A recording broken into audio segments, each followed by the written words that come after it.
You walk into a crowded room, a party, a networking event, or maybe just a Trader Joe's on a Sunday afternoon.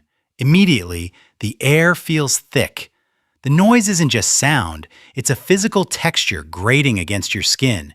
You can hear three simultaneous conversations, smell someone's questionable cologne from 20 feet away, and feel the vibration of the bass in your teeth. While everyone else is mingling like happy little golden retrievers, your brain is screaming at you to locate the nearest exit and sprint towards it. You'd rather wrestle a bear than make small talk in this chaos.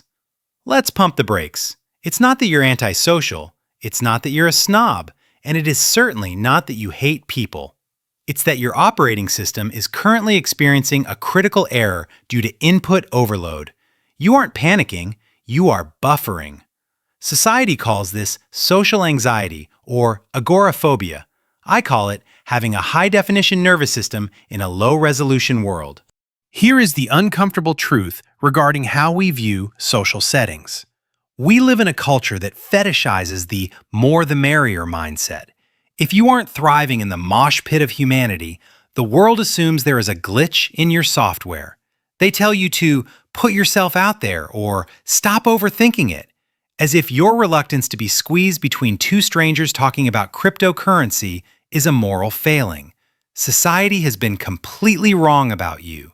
The extrovert ideal suggests that energy comes from the outside, from the noise and the friction of crowds. For you, that friction is just heat and it burns. But here is the massive distinction you need to internalize right now. You are not broken. You are not weird for wanting to stand near the wall. You are engaging in a highly sophisticated form of energy conservation that most people are too oblivious to understand. You are the signal. The crowd is just the noise. Let's get into the mechanics of why your brain treats a cocktail party like a combat zone.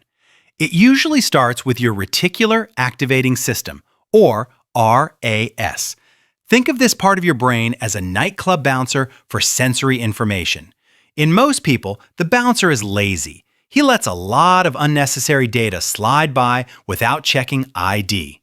In your brain, however, that bouncer is an overworked Special Forces operative who treats every single photon of light and decibel of sound as a potential threat. You don't just hear a crowd, you process the acoustics of the room, the tone of the argument in the corner, and the humming of the refrigerator all at once. It's like trying to stream a 4K movie on a dial-up connection. The hardware is fine, but the bandwidth is maxed out. Then you have the dopamine sensitivity. Research from places like the National Institutes of Health suggests that introverted brains are more sensitive to dopamine, the reward chemical. For an extrovert, a crowded room is a teaspoon of sugar. For you, it's like snorting a bag of pure caffeine. You hit your stimulation ceiling almost instantly. It's not that you can't handle the fun, it's that you are chemically flooded before you've even finished your first drink. But here's where it gets interesting. This isn't a defect, it is a tactical advantage. You possess what evolutionary psychologists might call a sentinel intelligence. While the herd is busy distracted by the spectacle, looking at the shiny objects and making noise, you are scanning the environment.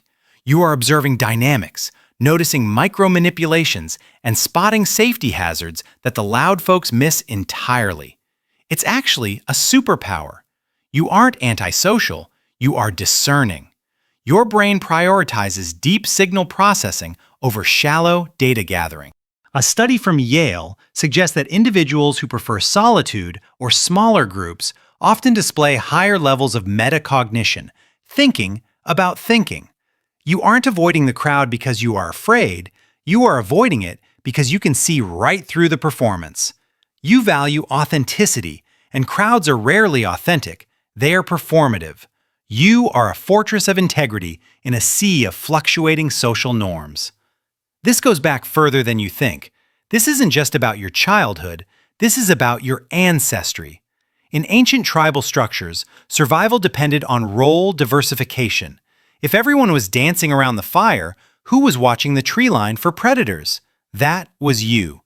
You are the descendant of the watchman, The one who stayed on the periphery, not because they were shy, but because they needed the silence to hear the snapping of a twig 100 yards away. The math just works differently for you. Your brain is a pattern recognition machine designed for high-stakes observation, not low-stakes mingling. There's a concept in German culture called Waldeinsamkeit, which describes the feeling of being alone in the woods and the connectedness to nature that comes with it. Your brain craves that specific frequency of existence. You aren't wired for the industrial noise of modern socialization. You are wired for the deliberate, quiet vigilance of the ancestral wild. So how does this manifest in your daily life? You probably have a collection of behaviors that look eccentric to others, but are actually genius survival tactics. First, you are the master of the Irish goodbye. You don't announce your departure, you simply evaporate the moment the vibe shifts. Second, you treat the bathroom at parties not as a utility, but as a sanctuary.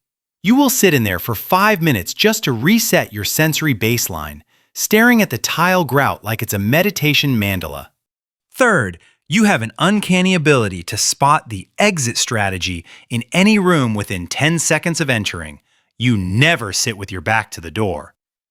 Fourth, you likely experience introvert hangover, a physical exhaustion the next day that feels like you ran a marathon, even though all you did was attend a wedding. And finally, you probably have a strict no plans after 8 p.m. rule that is non-negotiable. Spoiler alert, these aren't quirks. These are necessary protocols for maintaining your sanity in a chaotic world. Here is your permission slip. Stop apologizing for leaving early. Stop feeling guilty for turning down the invitation to the massive music festival. You do not need to fix your aversion to crowds because your aversion is a filter that protects your brilliance. The world needs people who can sit in the quiet and think deeply, not just people who can shout over the music.